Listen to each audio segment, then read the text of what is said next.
Hi guys, welcome to our book club. Today will be the second session in our experts level. Currently we are reading The Girl Who Reads on the Metro, a book written by Christine Féret-Fleury. It is a French book, we are reading the translation, and this video will cover from chapter number 6 to chapter number 10. So let's just start. Hi guys, as I told you in the introduction of this video, today we will cover from chapter number 6 to chapter number 10. So let's just remember very quickly what happened in chapter number 5. So as you may see here, I am already sharing my screen, and in chapter number 5 we have Juliette with this big bag of books that was given to her by Solomon, and she's just about to she's about to leave the place, the store, the book, like Solomon's place, when she just like asks him like, hey, do you read romantic stories? What happened in page number 247? And Solomon answered her like, that's like the best part, and that's it. We just finished with that. So in chapter number 6 we have with the same scene. Juliette is with a big bag of books. She arrives to her house. She called her office. She said like, I'm so sorry, I felt bad today. Nothing serious, just my stomach. I just need to rest, but tomorrow I will be there. And she said like she started watching movies. She didn't want to think about what happened in the store, about the books, nothing. And then the scene continues with her in the metro. She is on the metro. She said that she took the metro a little bit earlier because she wanted to be seated. And then, we have a scene with a guy that's like, oh, those are, like, what do you have in your bag? That looks very heavy. Books. And then we have another scene with a lady that, like, even if she was moving and hitting the lady with the books, she didn't seem to be bothered, annoyed, or anything. She was used to that. So, then we have Chloe, that she arrives to her office. And as soon as she arrives, she left the books like in her locker. And on her desk, she found a note from Chloe asking, about her health. How are you? I hope you are better than yesterday. And remember, we need to show that apartment. So Juliette is thinking like, that apartment, the one you told me about, the one it's in the middle of Paris, and it has a bathtub with clawfoot. Claw, that would be garras, or clawfoot. Like the four feet, it will be with the shape of a clawfoot. And like she then remembers a conversation that had with Chloe about that apartment, about the bathtub, that is like perfect for when you have your lover, or when you just want to relax. And then Chloe start talking about like, hey, you should come with us to this party in order to invite more people to the business. Like, I am pretty sure I can convince someone that can change their lives. And that's it. That is, like this the ending of this scene. And then we have another scene with oh yes, like when they are talking about the bath. Also, they mentioned that probably it would be the good place for something romantic, something erotic. And Chloe says like, well, sometimes you just want to relax, no boyfriend, no nothing, so give me a book. Lend me a book. I know that you have a lot, so give me a book. And Juliette says like, okay. So with all the information she has, she says like, okay, I need to choose a book for her. She opens her drawer, like from her desk, and then she's looking, like for a book, but she has a lot of things. Flyers, posters, flyers, programs, like it says some cinema tickets, receipts, and she has some books. But the books that she has are not very interesting, at least not for her, for Chloe. And also there are some books that she got from her ex-boyfriends. So then it says like, okay, the title is important. People won't read, Laurette de Coubert's novel about psoriasis. The itching in the bat? No, not itching. And then she said like, what about these mysterious? What about short stories? What about this? And she's like, no, what if, she start having a panic attack and then she has an accident? No, no, no. Better not to like provoke, trigger anything, No, no, no. So not that. So she is thinking about what kind of novel, and then she said like, none of this. So she just looked at the back, because she had a locker where she put the books. So she looked at them and said like, it has to be one of them. So in this part, it says that chapter number 7 begins with Juliette, like choosing a book. She's thinking like, okay, this is my first job. I have some books, and how do I choose them? Like, I just pick it up, or do I have to read the titles, or what do I have to do? So she is deciding, and it says here, just one second. Well, she's just describing here. Let's just see, where is it?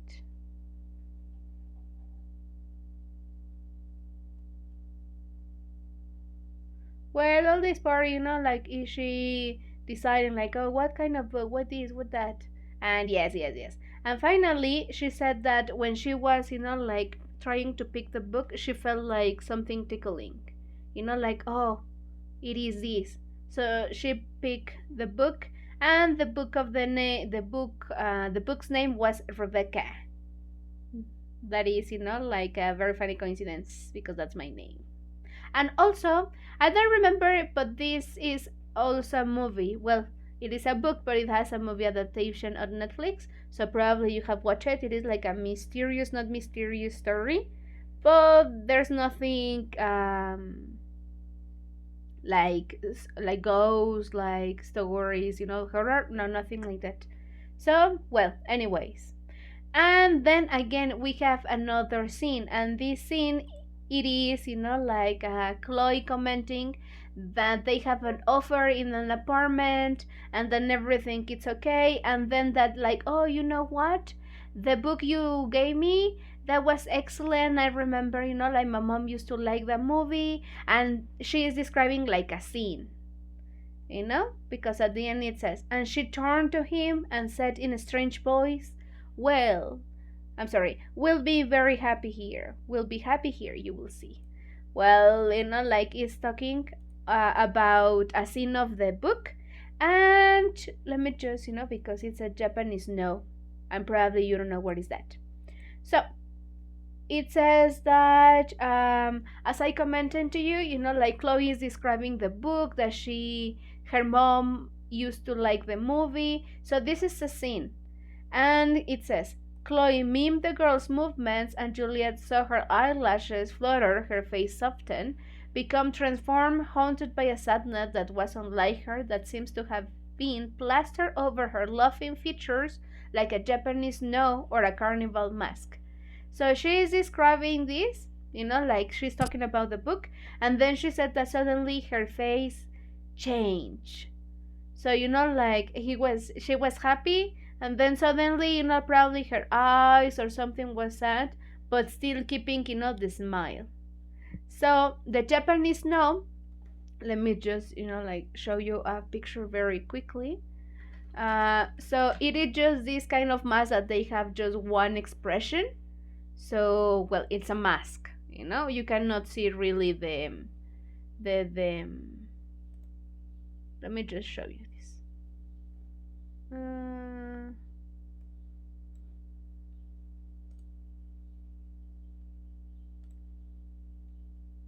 Yeah, so this is a no mask, guys. So, like her expression change for a little moment, and with this kind of expression that maybe the person is sad but is faking a smile. Well, she said, like this. We will be happy here, you will see. And that is the end of this scene. Then we continue. Oh, sorry. Then we continue with another one, and it says that in this part, the state agency closed at 6:30 p.m. At midnight, Juliette was still sitting on the wooden floorboards, which had long since lost their varnish and were worn down to white pretty color stripes. Reforming to Sophia were crying never. The girls had a perspective. Okay, so she's describing here, like an office, and these perspex is just the material. And here, for example, it says worn down. It will be just, like usado.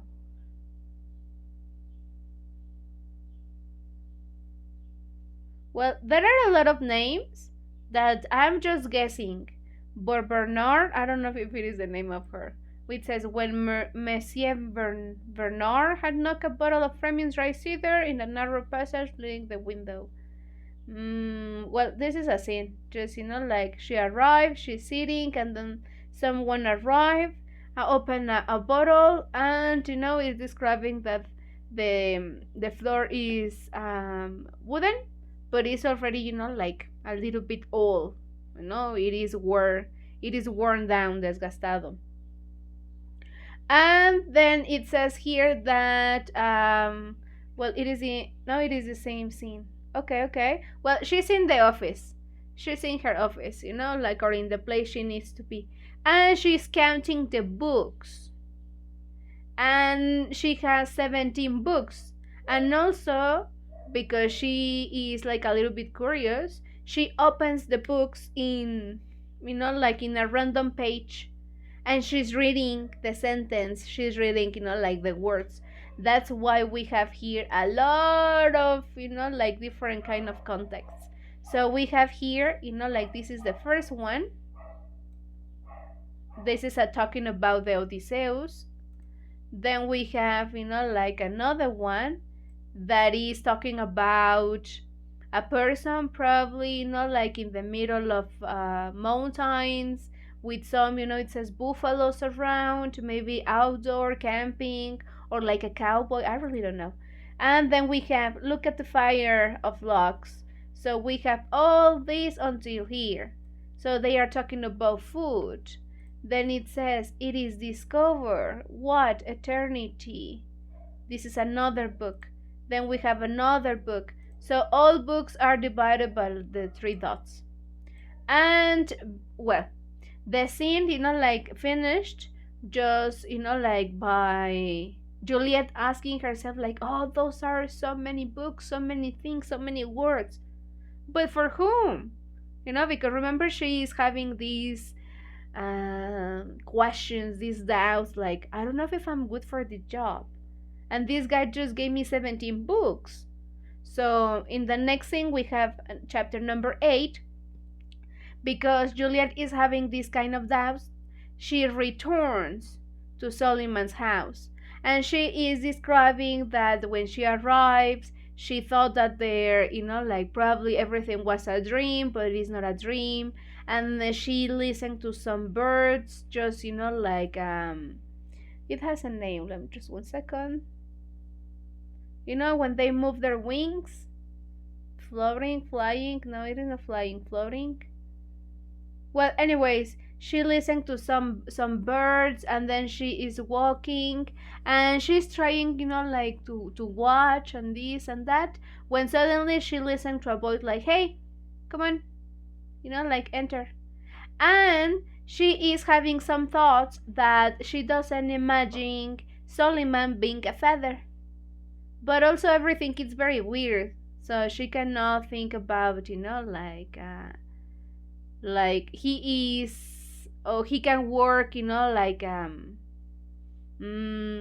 she is having thoughts like he doesn't look like a feather, but he doesn't look like he's working outdoor. So maybe he's a translator, maybe he's checking books. I'm pretty sure that he has an indoor job. And when, like she is thinking about that, well, like Suleiman is like, hey, come on. But she smells that he's baking, he's cooking. when like she got close to Solomon, she saw that he just like baking, and he said like, oh yes, I bake a cake for Said because she's under the weather, she's sick. And like Juliet is just about to say like, it's too much sugar, like how come, she is probably sick, you cannot give cake to someone who is sick. But before saying that, it says that she bit her tongue, she didn't say anything. And they start asking, so sorry, they start talking about the reason why Juliet went.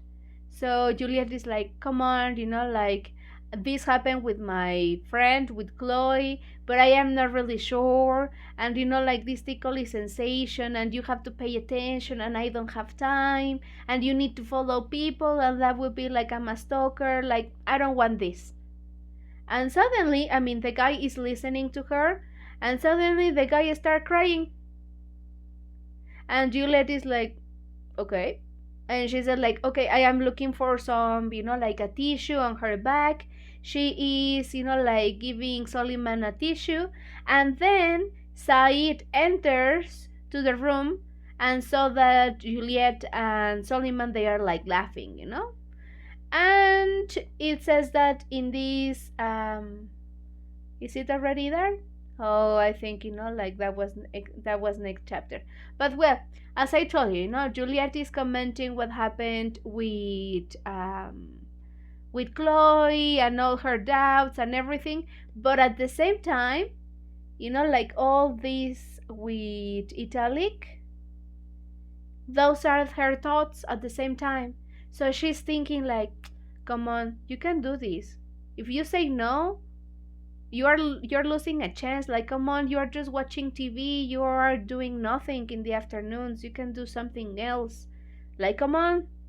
And well, as I told you, Soliman start crying, and Soliman also is start talking about a book that, pretty short, maybe is the book that we were, like in the at the beginning we were talking about, the book that was, like holding this fence. Well, he's talking about a book that he found, and this book, well, like he doesn't know who left it in his door, but that book belonged to the lady that passed away, that committed suicide, like the former pastor. So, well, it says here like, oh, that's sad, but he's caressing the book.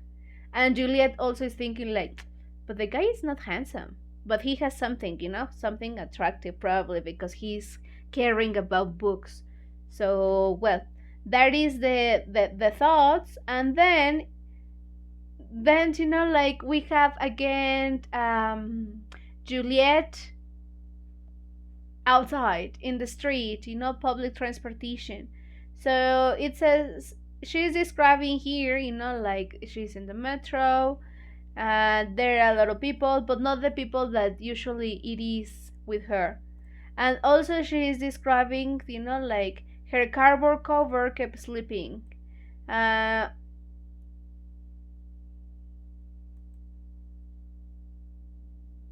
the cardboard, it is the portada. Se sale, like sometimes probably when a book has this very thin cover that you can remove and then you have a hardcover, probably she's talking about that. And he's talking that, oh, Monsieur Bernard is her boss. Yeah, because we mentioned it before that he entered to the office and he opens a cedar. Well, it was the office, okay? And well, it says here that probably he won't be very happy because he needed to replace the ink cartridges for the printer because she has been using it a lot.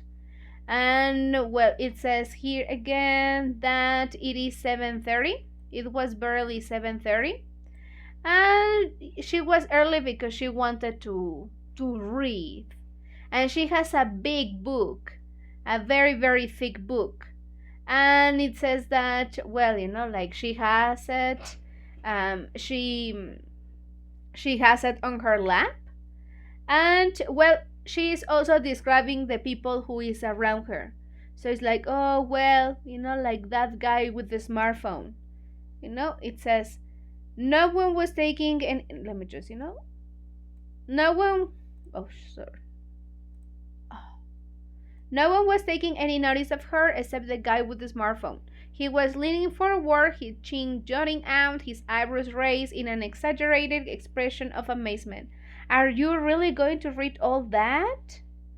And well, he was laughing, and then it's a joke, Probably he was trying to flirt, or just like a joke, or just a random comment. But remember that she has a book, and the book is thick. So she has it on her lap, and the guy is like, are you going to read all that book? It's very thick. And then, Juliette is like, no. But in this part, yeah, because we change scenes very quickly, so you have to pay attention. But in this part, Juliette is like, and then she's thinking about what happened with Solomon. She said like, well, we didn't have an argument, we didn't have anything, but she's keeping in that keeping no, she is thinking in that conversation, and it says that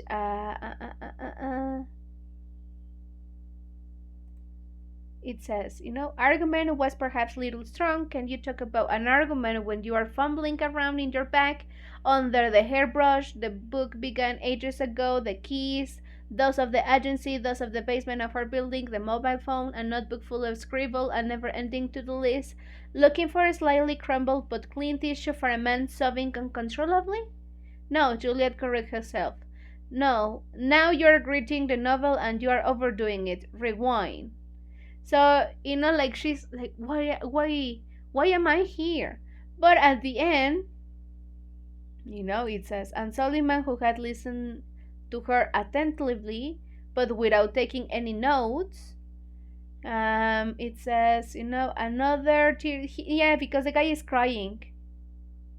And Juliet is like, did I say something? Like, is it because, like myself, because I did? And it says like, oh no, like, it's not you. And let's see, because like the question, sorry, the guy is like, oh, I just spoiled you all the scene previously, because yes, like they are crying, and then like the tissue, and then suddenly Sai enters. But this is like happening in the chapter. I just spoiled you some seconds ago. But well, anyways, so they are like still talking, and she's still remembering like the conversation, and like, did I did something wrong? Like, is it because of me? Because I don't think I'm good. And the guy just like, let's see, it says, so you don't understand. I'm not clever like that woman, the one who killed herself, or like the others, your pursuers. I don't know them. I don't know. I am capable of guessing someone's character just from watching them during a metro journey. And I can follow people around all day. Otherwise, I will lose my job. So how can I know what book they need? He blew his nose vigorously. That's a stupid thing to say, he croaked. But you can see. And then began to laugh hysterically and contagious, irrepressibly laughter. Bent doubled her hands, pressed between her knees. Julian laughed until she cried. Solomon was clutching the lampstand with both hands and hiccuping, which made the lampshade tip up and battled his face in green shadow. You look like a zombie, Juliet had managed to stammer before stamping her feet, her legs muscle twitching madly. Well, they start laughing. At the end, they didn't say anything. But I think that the reason why, like Mr. Solomon was crying and then he started laughing, it was because Juliet was describing about what happened with Chloe. That she felt, like this tickly sensation, that she was thinking about the bathroom situation, the bathtub situation. And, well, the scene just finished with Said entered to the store, to the room where they are. And it says that the title of the book she had was, this book is amazing, it will make you clever, it will make you happy. well, it is not a title. It is probably the subtitle or what is just, like on the part of the book that she could read. And then we start with chapter number 10 that continue with the scene on the metro with the guy that says like, are you reading all that book? And like repeating, oh no, this is a joke. Juliette says like, oh no, like I will read it. And then it says like, okay, if you want it, I can give you the book, like here you have it. And the guy says like, no, are you part of a sect? And Juliette says, well, she's thinking like, okay, I understand that because of this book, like maybe he thinks that it's like a Bible or something that I need to study. And I can understand also by his look that probably he is not really like I don't know, but he's reading like his body language. And then the guy started like, are you part of a sect? Do you want me to give me this book? Why? Do you want my email address so you can send me a lot of spam later on?